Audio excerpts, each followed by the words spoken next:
Jadi kami itu ingin bertanya Ibu, coba ceritakan itu atau beritahu kami tentang sekilas sejarah dan visi misi lembaga ini. Lembaga Amil Zakat Ibu, sesi sejarah, visi misi. Ya. Kalau cerita sejarah itu kita kilas balik ke 2005 ya, karena memang awalnya ini dibentuk tahun 2005 oleh yang sekarang ini jadi direktur obsesi kan. Beliau belum bisa menghadiri karena ada suatu kegiatan, jadi maaf. Jadi memang beliau sekarang posisinya sebagai direktur dan beliau juga adalah pendiri obsesi. Namun sebelumnya mereka ini yang mempunyai ide bagaimana biar anak-anak sekolah itu nggak putus gitu. Jadi awalnya itu memang mereka membuat bahasanya bantuan atau beasiswa disalurkan kepada anak-anak. Jadi lama kelamaan itu dari tingkat SD, SMP, SMA dulu itu mulai donasinya itu 65.000 ya kalau nggak salah. Nah dari situ disalurkan. Itu khusus di sekolah negeri apa swasta? Campur. Nah mungkin berawalnya waktu ya karena tidak boleh hanya menghimpun saja kan. Jadi lama-lama kita juga buat yayasan. Dulu itu Yayasan Sohwa. Setelah Yayasan Sohwa berubah lagi menjadi Yayasan Pinang Merah ya Pak ya. Pinang Merah baru aturan baru kan kita mengikuti perkembangan pengelolaan zakat ya, bahwa nama yayasan harus sama dengan nama las. Nah, sekarang itu Yayasan Obsesi sampai sekarang jadi berkembang. Awalnya itu memang dimulai dengan adanya program beasiswa unggulan dulu. Nah, dan sampai hari ini masih berlanjut sampai di program beasiswa. Karena kan kalau ini ya perkembangan dari komunitas peduli anak sekolah berubah lagi menjadi lembaga, tapi belum secara resmi. Nah sekarang alhamdulillah sudah di bawah Kemenak RI pusat. Jadi obsesi ini satu-satunya yang ada di Indonesia, salah satunya obsesi. Kalau nyari di Padang kayaknya nggak ada obsesi. Jadi memang cuma ada di Jambi seperti itu sampai saat ini. Jadi pusatnya tuh yang Iya, ini pusatnya. Jadi yang orang kantornya itu yang pendirinya. Iya, sampai ini alhamdulillah iya. Betul. Jadi kalau adanya ini di kabupaten, cabang atau perwakilan tadi ya, perwakilan Las Obsesi perwakilan Sarolangun, Las Obsesi perwakilan Bungu. Jadi memang obsesi ini hanya ada di Jambi. Dari kita untuk kita gitu. Orang Jambi punya obsesi, bahasanya seperti itu ya. Tuh, mungkin Pak Harki boleh menambahkan lagi sejarah. Jangan apa visi. Kalau visi nanti dikirim ya.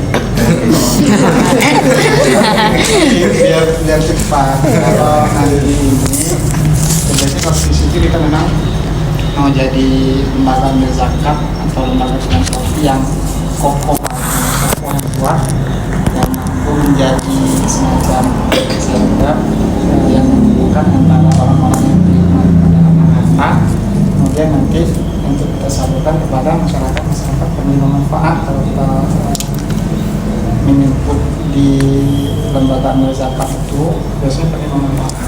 Atau kalau lebih spesifik, kalau bahasa agamanya itu apa?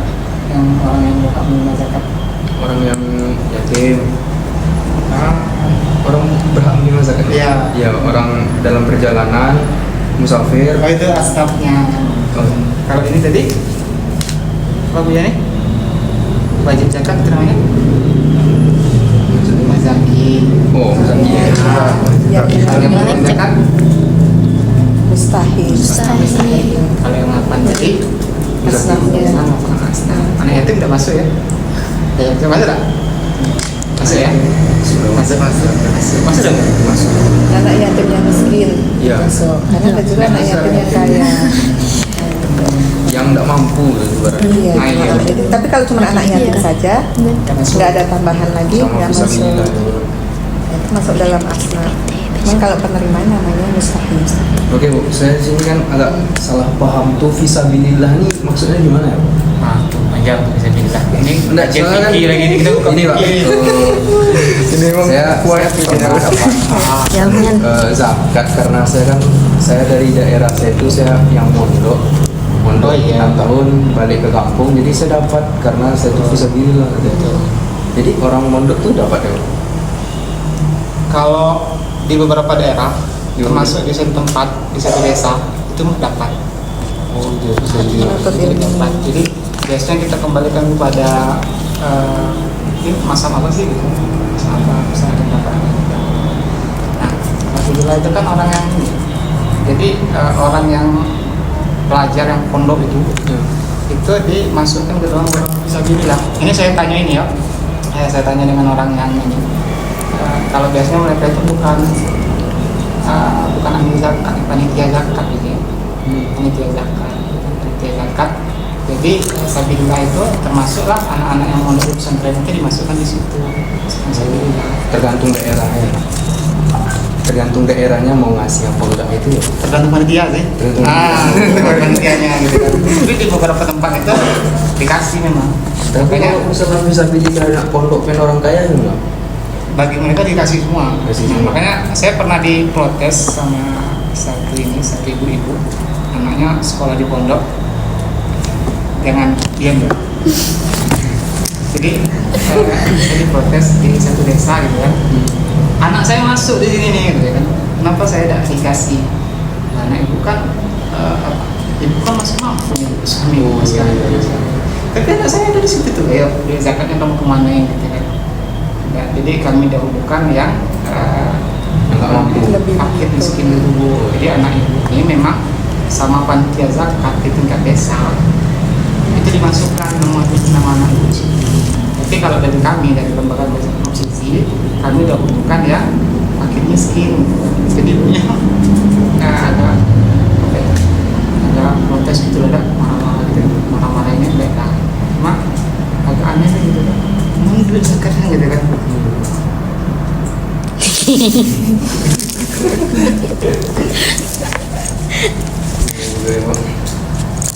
Bukan dikasih karena Kalau daerah saya yang kan daerah saya kan ibaratnya bisa dibilang terpencil.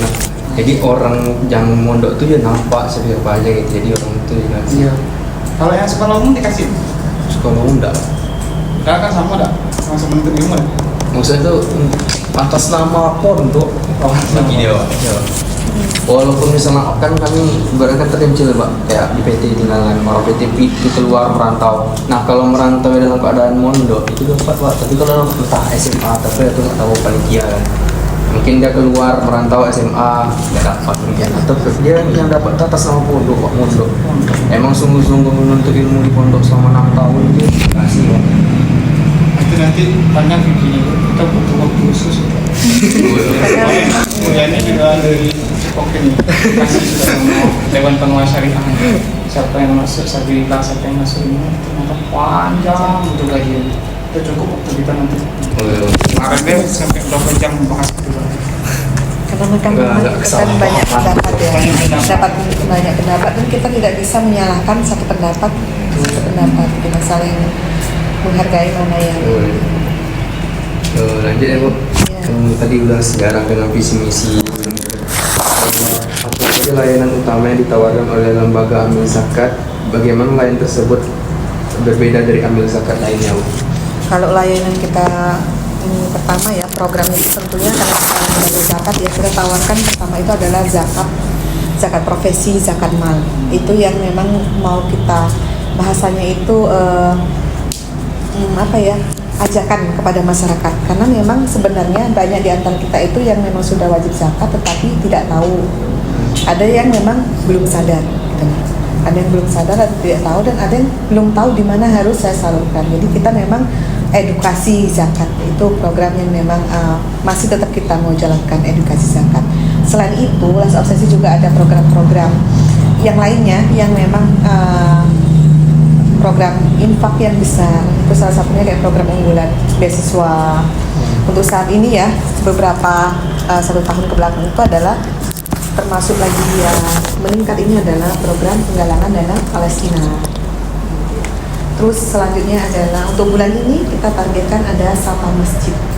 Sapa Masjid itu penyalurannya seperti apa? Di situ ada karpet, ikro, sajadah, mukena, sandal, dan bahkan pembangunan untuk masjid seperti itu. Jadi kok dana yang dikumpulkan kan ini kalau zakat itu kan pas Ramadan ya, Bu. Iya. Jadi seluruh di memang pada Ramadan. Jadi uang yang terkumpul ke depan ya, Bu, program itu. Nah, kalau pengumpulan hanya Ramadan saja itu biasanya di masjid. Ya, di masjid-masjid. Ya, maksudnya itu uang. Cuman alhamdulillah kalau di obsesi setiap bulan kita Oh. galakan adalah zakat profesi, bahkan ada juga yang zakat mal. Oh, iya. Itu gunanya kita edukasi masyarakat kan, bahkan bahwa memang zakat itu bukan hanya dibayar bulan Ramadan gitu. Mungkin memang di bulan Ramadan pahalanya lebih banyak ya.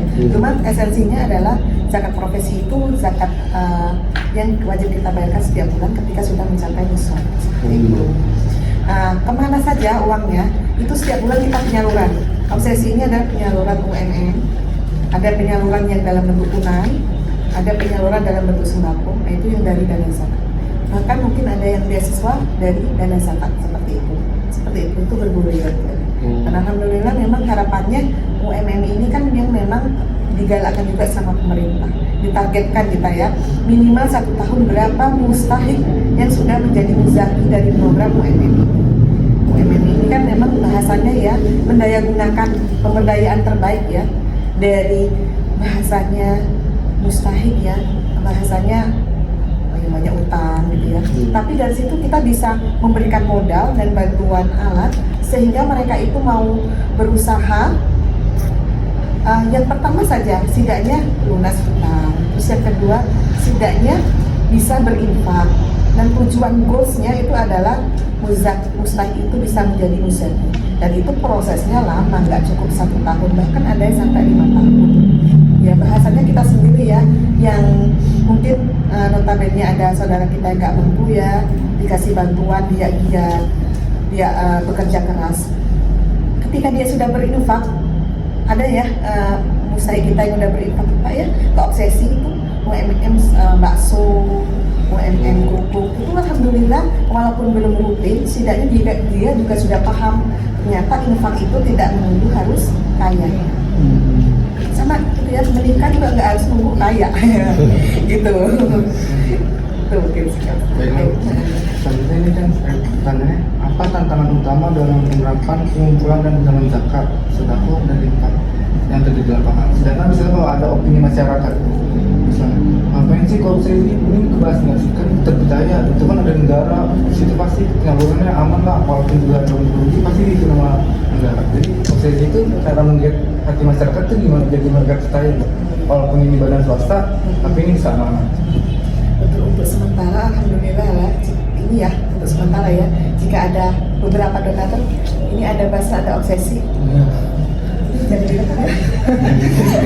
Kalau yang sama-sama swasta ada yang memilih obsesi karena apa?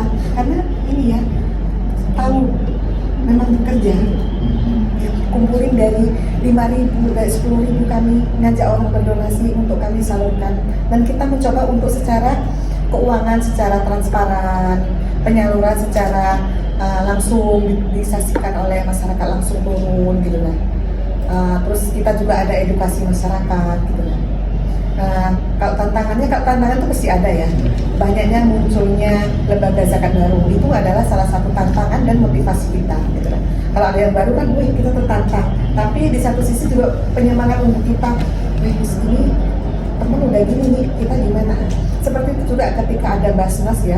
Basnas itu harus kita juga kalau di sini alhamdulillah kita sudah kolaborasi dengan Basnas provinsi, Basnas kota.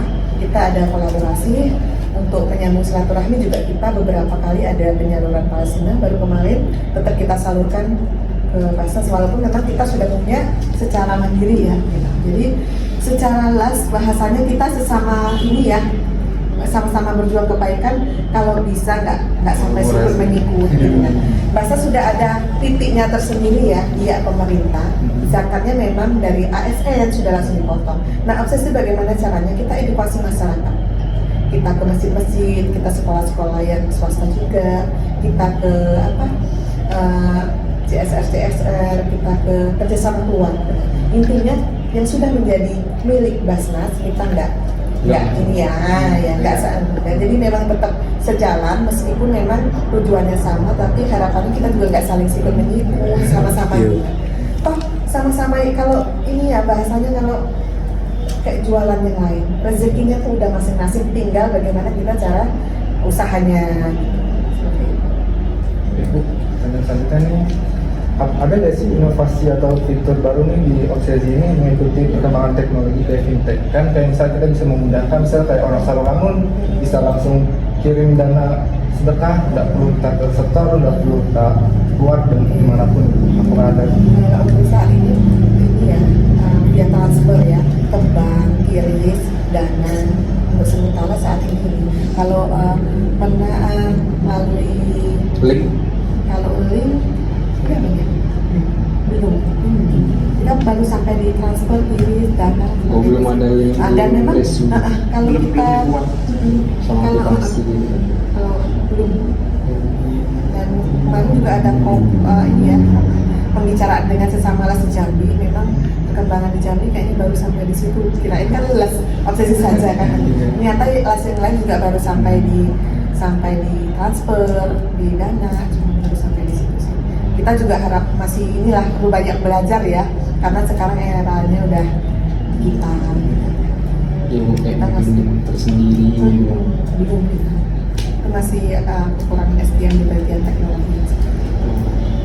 Baik Bu, pertanyaan selanjutnya, apa saja rencana strategis lembaga amil zakat Obsesi ke depan, terutama dalam edukasi tentang pentingnya zakat, infak, dan sedekah?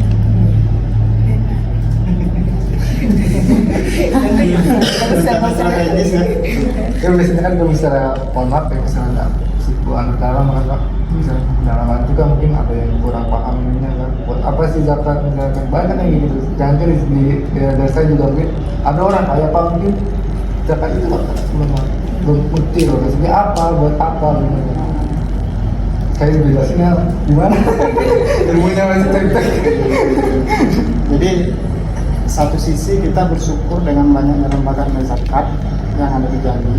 Kalau dulu kan cuma ada Badan Amil Zakat dan Bas Obsesi di tahun 2005. Kemudian muncullah lembaga-lembaga amil zakat baru. Kemudian di tahun-tahun ini baru masuk dari lembaga-lembaga amil zakat nasional yang di Jambi. Nah, maksudnya mereka itu jadi apa ya? Jadi satu pintu untuk kita agar bisa memberikan pembelajaran kepada masyarakat. Jadi mereka kan sosialisasi zakat tuh, kasih brosur, kemudian kasih apalah namanya, kemudian di webnya, kemudian di media sosialnya dan sebagainya, mengangkat tentang zakat, kemudian kebermanfaatan zakat, pengembangan zakat dan lain sebagainya. Nah, jadi masyarakat melihat itu, kemudian tahulah kalau zakat itu sebenarnya banyak guna dan banyak manfaatnya, gitu kan. Nah, satu ini kita juga ada pemikiran-pemikiran orang itu yang berzakat. Tadi sudah disampaikan Bu Yanita ya, zakat itu hanya di bulan Ramadan, gitu kan. Nah, kalau di lembaga amil zakat itu zakat itu sepanjang tahun. Jadi kita menerima terus, kita mengelola terus, dan kita menyalurkan terus begitu. Nah, jadi dengan adanya lembaga amil zakat yang berdiri kemudian masuk di Jambi ini menjadi itu juga untuk kita kemudahan untuk kita, jadi masyarakat nanti lebih banyak tahu tentang zakat gitu. Kemudian yang kedua, kita sekarang sudah alhamdulillah sudah beberapa sekolah, lebih dari 20 sekolah belumnya kita silaturahim 35. Tapi untuk kalau untuk anak kuliah belum. Memang kita belum masuk kampus. Nah, itu itu masalahnya. target 2025.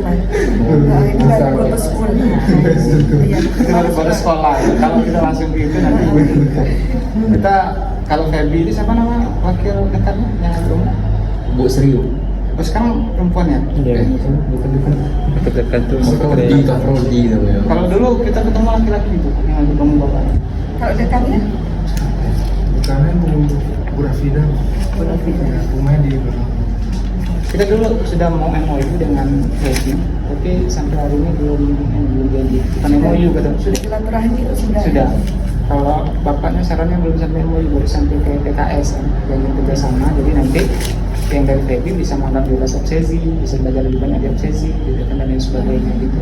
Nah itu salah satu langkah kita untuk Gustu kampus tadi yang disampaikan gitu kan. Untuk hari ini baru satu di Universitas Jambi kita tanda tangan MOU dengan pihak pengen nanti dari ekonomi di UIN gitu ya. Dia kalau ada yang dari STEM tolong juga nanti ya fasilitasi obsesi biar masuk gitu kan. Jadi bisa. Jadi nanti kita ini gitu kan. Ini apa namanya? Membuka peluang lah gitu kan dari les obsesi bisa silaturahim dengan kawan-kawan di situ. Kemudian dari FEB juga bisa banyak yang ini di obsesi. Ada berapa orang sudah apa namanya penelitiannya di obsesi gitu kan, tapi itu kita belum pernah tanda tangan perjanjian kerjasama gitu kan. Kita maunya nanti biar lebih enak gitu kan, biar lebih apa namanya ya lebih inilah kita kan hubungannya lebih baik gitu kan, kita tanda tangan gitu kan dari mahasiswanya sampai ke dosennya juga ada tuh yang penelitian di obsesi. Siapa nama ibunya lupa sih, ibu itu siapa namanya? Pak Adi Rahman tuh. Oh, Pak Adi Rahman. Ada Rahman. Oh, tahu. Yang ibu yang perempuan yang penelitian di sini. Bun. Apa ibu? Dosen mungkin kuliahnya di Jogja. Oh iya, terasa lebih. Bisa sampai kuliah S2 di Jogja. Bening nggak bening? Bun bening. Oh, Embun.